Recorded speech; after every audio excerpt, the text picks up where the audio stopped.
Mr. President, every single day, millions of hardworking Americans report to work to serve their communities and their country.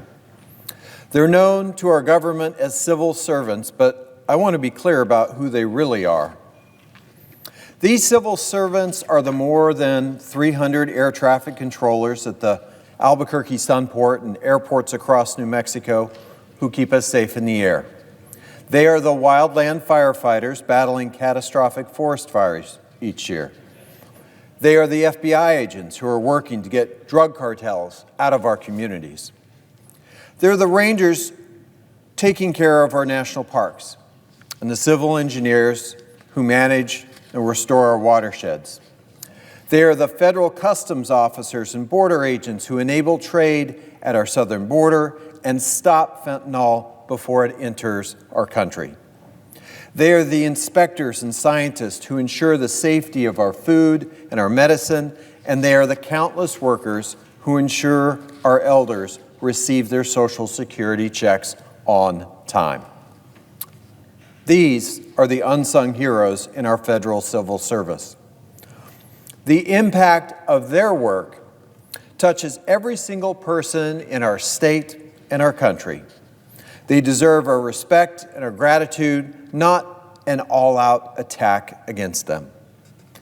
But while these civil servants have done the quiet work of keeping our government working, Donald Trump is single-handedly forcing a partial government shutdown and throwing the lives of hardworking civil servants into chaos.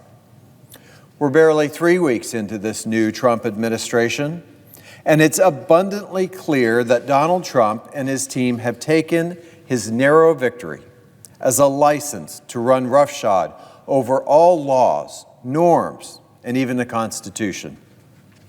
Trump and Elon Musk are attempting an unlawful, hostile takeover of the most basic federal government operations, functions that so many Americans depend on. Over the course of the last 2 weeks, Trump has threatened mass layoffs of civil servants, closures of entire federal agencies. Trump and Elon Musk's Doge minions have forced access to the federal payment system. This system contains Americans' private data, as well as classified information, and processes government payments that make up more than a fifth of the U.S. economy. And I wish I were making this up, but it's true. According to a report in Wired, a 25-year-old engineer from Musk's Doge Group has gained direct access to the Treasury Department systems responsible for nearly all payments made by the federal government. This is someone whose only other experience is working for Musk at other places, at SpaceX and Twitter. This unelected, unvetted member of Musk's Doge team reportedly has administrator-level privileges. Normally, access privileges to this highly secure system are reserved for high-level professionals with years and years of experience at the Treasury Department. This breach by Elon Musk's Doge minions may expose the system to irreversible damage, undermining our individual privacy rights and our country's economic and national security. And many of us will simply not stand for it. On top of this, Trump triggered a vast and ongoing blockade of congressionally appropriated federal funds, the impacts of which are still reverberating across the nation. The masterminds, air quotes, behind this whole mess: Trump, Elon Musk, and yes, Russell Vought, Trump's nominee to lead the White House Office of Management and Budget. Let's talk about Mr. Vought and his plans. Mr. Vought was the lead architect of the Heritage Foundation's Project 2025, the blueprint for Trump's dismantling of the federal government. He has spent years crafting plans to circumvent Congress, our Constitution, and of course the law. Let me read to you directly from Mr. Vaught's statements in his own words.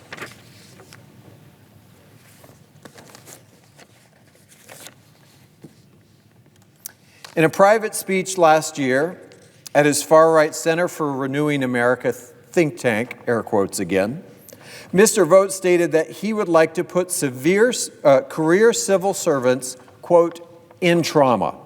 Mr. Vought said, "We want the bureaucrats to be traumatically affected. When they wake up in the morning, we want them not to want to go to work because they are increasingly viewed as villains. We want their funding to be shut down so that the EPA can't do all of the rules against our energy industry because they have no bandwidth financially to do so." He laid out how he would do this in his chapter of the Heritage Foundation Project 2025 playbook for the incoming Trump administration White House. He wrote there, "The great challenge confronting a conservative president is the existential need for aggressive use of the vast powers of the executive branch."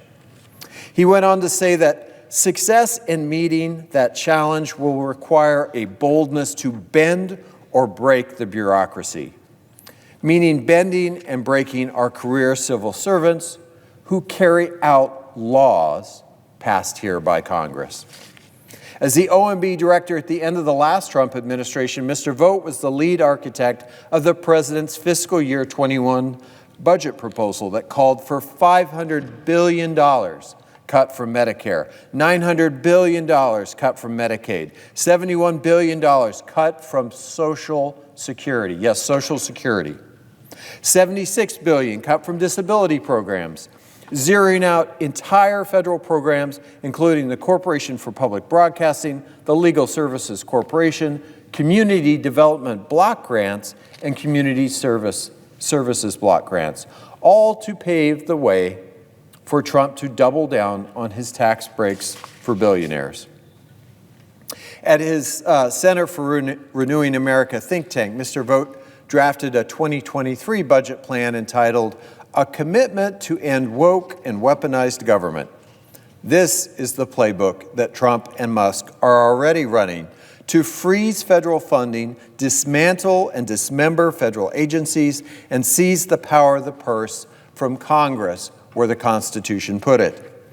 That plan called for extending Trump's tax cuts for the wealthy by slashing Medicaid by $2.1 trillion, SNAP by $400 billion, eliminating the Affordable Care tax credits that help folks afford health care coverage.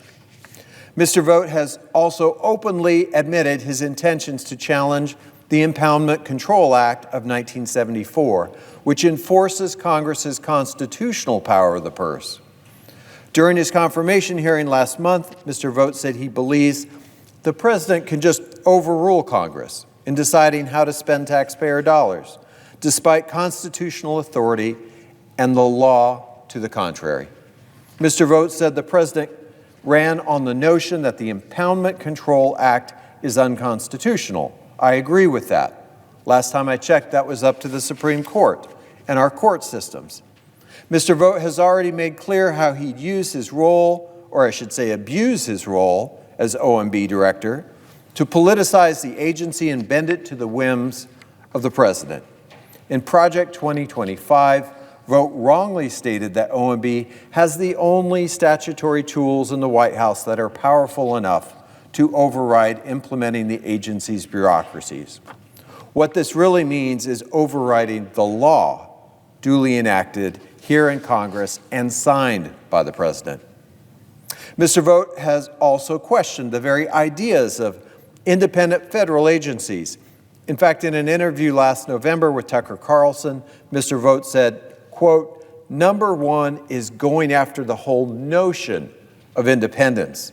There are no independent agencies. Congress may have viewed them as such, the Securities and Exchange Commission or the FCC, the CFPB, the whole alphabet soup, but the whole notion of an independent agency should be thrown out. You can apply the concept of destroying independence at every agency." Mr. Vought has called OMB a President's air traffic control system with the ability and charge to ensure that all policy initiatives are flying in sync and with the authority to let planes take off, and at times, ground planes that are flying off course. Do we really trust a man hell-bent on slashing Medicare, Medicaid, Social Security, defying Congress and destroying independent federal agencies to be an air traffic controller? Let me be clear. My constituents in New Mexico did not vote for this, and my office has been fielding thousands of phone calls, letters, emails for New Mexicans who are upset and angry, frustrated that President Trump, Elon Musk, and Russell Vought are breaking laws and shredding the Constitution in a bid to upend the basic functions of our government. Here's a little bit of a taste of what New Mexicans are telling me. Arthur from Rio Rancho called my office to tell me he's concerned about how Trump and Vought's plans to dismantle the Department of Education will impact his son and millions of other students with disabilities.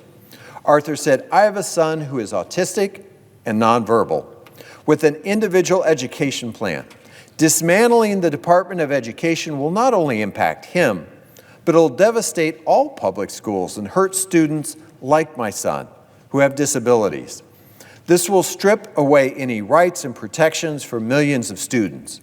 Trump and Elon need to be sent a clear message. Education is a fundamental right, not a privilege for the wealthy." A constituent from Albuquerque who requested anonymity is worried about his job as a federal civil servant because of Vought's agenda. He wrote to me, "I'm a U.S. Forest Service employee. Most of us are now afraid of losing our jobs and of, among other things, the demand for loyalty. This makes it difficult to work in the manner that we wish to, efficiently, effectively, and to do well for the land and all citizens." Marissa from Santa Fe is hesitant to start a family because the uncertainty caused by Musk, Trump, and Vought. Marissa wrote to me, "I am really terrified at the idea that so much of the federal government is being dismantled by someone who was never nominated to a position of power. I want to be able to start a family, but how can I do that without fear of knowing that this man and the GOP are destroying any chance of that happening?" Holly from Albuquerque, a public school teacher, is also deeply worried about Trump and Vought's intentions to dismantle the Department of Education and what this could mean for her students, fellow teachers, and her financial security. She wrote, "As an educator for 22 years here in New Mexico, I know firsthand the struggles that our families, students, and educators are facing in the classroom, and we really need access to the federal support that we get. Whether it's Title I, special education, or grants, I don't know how we're going to operate our schools effectively without that. I'm also worried about my pension as a public school educator. I am supposed to be eligible for retirement in 3.5 years, and I've dedicated my life to the students of New Mexico." Today, I say to the thousands of New Mexicans who have asked me to oppose Mr. Vought's nomination, I agree with you. Mr. Vought is unfit to lead the OMB. We should reject this dangerously unfit nominee before he dismantles the services that New Mexicans rely on. We should reject him before he unilaterally overrides the laws that Americans' elected representatives have passed. We cannot stand by and allow Mr. Vought, Elon Musk, or even this president to disregard the safety and security of the American people, and the law is on our side.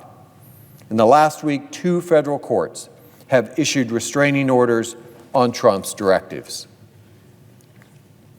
I want to read a few short words from what the judges have said.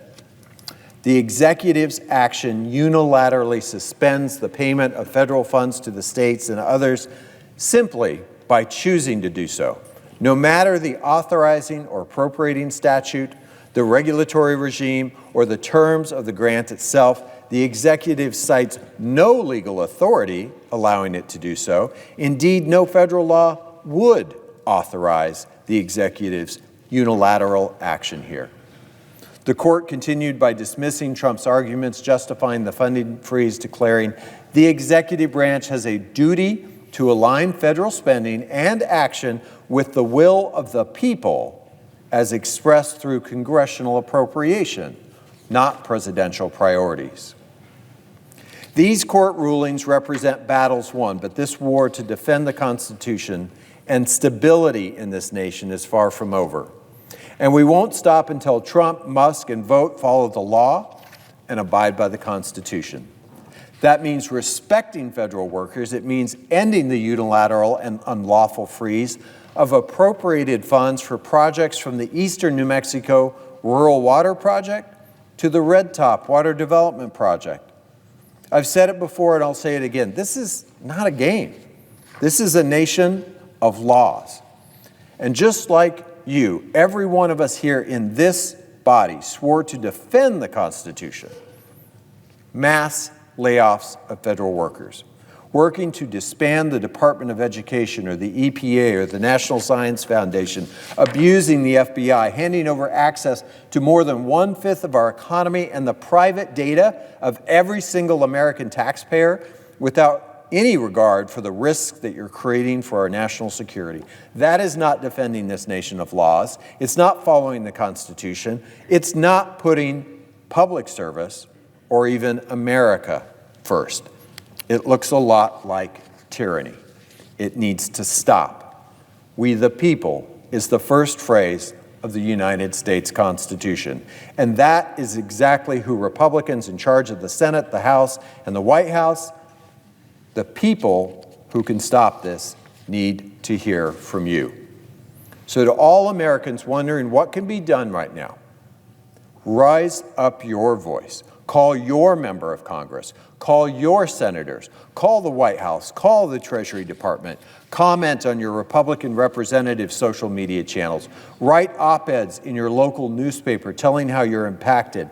Make sure that Republicans know what we the people, are paying attention. That we will hold them accountable for following the law, upholding the Constitution, and make sure to let your lawmakers know when you support the work that they're doing so that they continue to do it. And let federal civil servants know that you support them and that you want them to keep doing their jobs and doing them well. I will continue to stand up to this chaos, to this lawlessness, and as part of that work, I will vote no on Russell Vought.